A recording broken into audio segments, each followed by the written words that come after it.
If someone had pulled me aside years ago and said, "Bro, you're going to ruin your life because of one woman you married and another woman you abandoned," I would have laughed so hard I'd choke on air. But the universe has a sick sense of humor, and I was its favorite joke. I'd have told him to stop watching Netflix dramas. But here I am, and this is the story. But let me start from the beginning, when I actually believed I was invincible, before the universe spun me like pizza dough and then slapped me back into reality. My name is Jaden Brooks, and I used to think I was God's gift to women. In hindsight, I was more like the free trial version, nice at first, but eventually disappointing. And no one believed in me more than Harper James.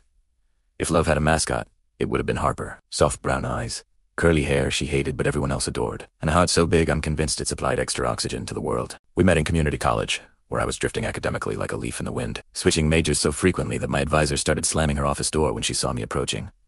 Harper studied nursing. She had a plan, a path, a future. I had BBIS, but Harper didn't care. She saw potential in me, even when there was none. She fed me, encouraged me, tutored me, and practically carried me through every life struggle I had. I was broke, jobless, constantly losing my house keys, and emotionally unavailable. Meanwhile, Harper worked 2 part-time jobs and still found time to pack my lunch because Jaden, you skip meals and think coffee is protein. She deserved awards, medals, apology therapy. Definitely therapy. Instead, she got me. For 5 years she stood by me. 5 years of holding me down when gravity wasn't enough. 5 years of believing that one day, we'd look back at our struggles and laugh about how far we'd come. And then one day, the day the tech gods smiled on me, I finally got a corporate job. A real one, with dental insurance, badge access, and free granola bars in the break room. Overnight, I went from broke boyfriend with potential to corporate man with button-up shirts.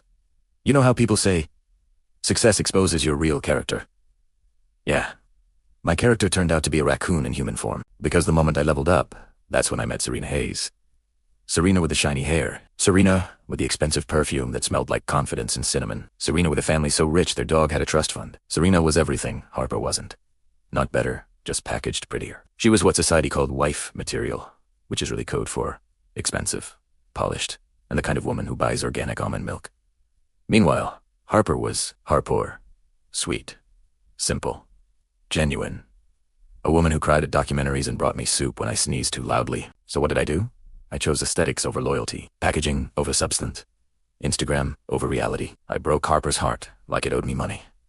I remember the day clearly. I rehearsed my speech in the mirror, practiced looking serious, prepared to deliver the emotional equivalent of a PowerPoint presentation. Harper just stared at me as I said the nonsense I had convinced myself was wisdom. We grew apart. We want different things. I'm not ready for commitment. Lies. Lies wrapped in insecurity sprinkled with stupidity. She didn't cry. Not at first. She just looked at me like I had become a stranger. Then she said quietly, "Jaden, remember this moment. Karma always comes home." She left my apartment with one suitcase, her favorite hoodie, and all the love she once had for me. I didn't know it then, but karma heard her loud and clear.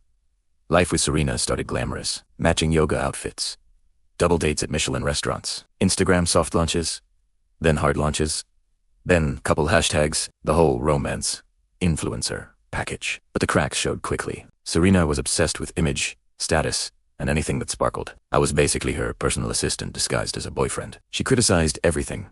My clothes, my laugh, my job title, the way I cut strawberries. Apparently there's a rich person way to do it. Then came the secret phone calls, the sudden gym membership, the shakes that cost $14.99 and promised to boost her inner goddess energy. The overnight work trips, where she returned without a single crease. And her blouse, I should have caught on. I didn't. Love makes you stupid.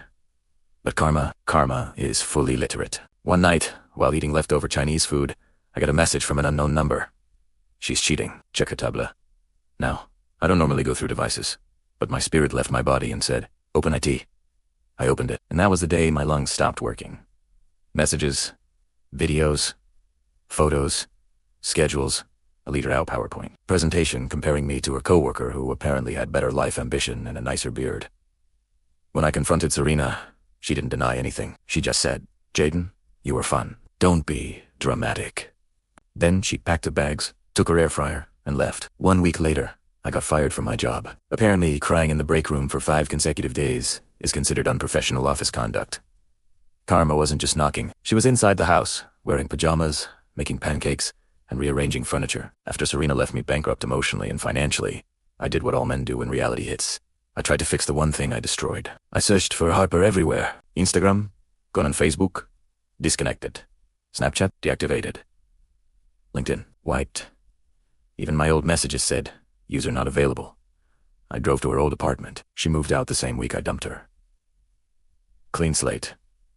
Clean escape. It was like she evaporated. I thought she may have relocated somewhere quiet, maybe another state. A fresh start. I didn't know she upgraded her entire life. One day, standing in line at Starbucks, I heard two women whispering about a Forbes cover. I love Ethan Cole and his wife. They're the perfect couple. She's stunning. And her charity work. She's a real angel. I didn't care until I caught the name. Harper Cole. My heart stopped.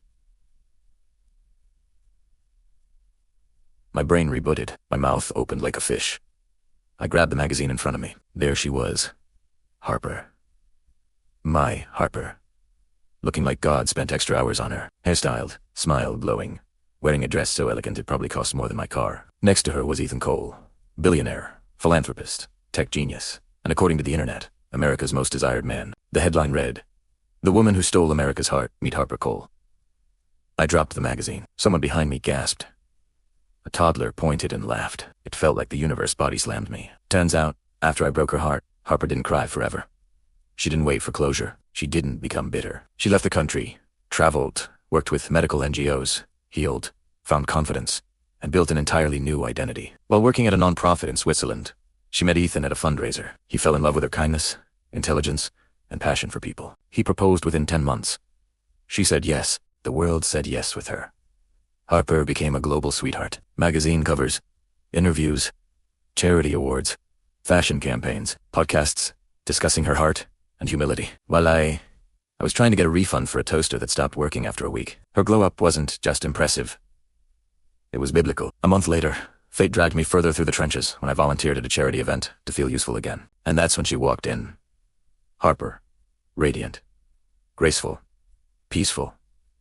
Everything I once took for granted, multiplied by 100. Her husband, Ethan, walked beside her like he worshipped the ground she walked on. I froze. She noticed, and then it happened. She walked toward me. "Jaden," she said gently. "I hope life is treating you kindly." Her voice wasn't bitter, not angry, not cold. Just peaceful. I swallowed hard. My voice cracked like a plate falling. "I'm sorry," I whispered. "For everything. For all of it." She smiled. Kind, graceful, healed. "I forgave you long ago," she said. "I just outgrew you." Those 4 words hit harder than unemployment. She walked away, hand in hand with her billionaire husband, leaving behind the man who once thought she wasn't enough. And it was in that moment that karma delivered its final punchline. I didn't lose Harper when she walked away. I lost her when I failed to appreciate her. She didn't just move on. She moved up. Far beyond me. Beyond my reach. Beyond my imagination. Every time I turned on the TV, every magazine cover, every interview, every headline praising America's most beloved wife, I felt the weight of my choices. Harper became everything I never believed she could be. And I became the cautionary tale. Karma didn't destroy me. She humbled me. And to this day, I say one thing with full sincerity. Karma doesn't just come home. She has Wi-Fi, a schedule, an excellent GPS.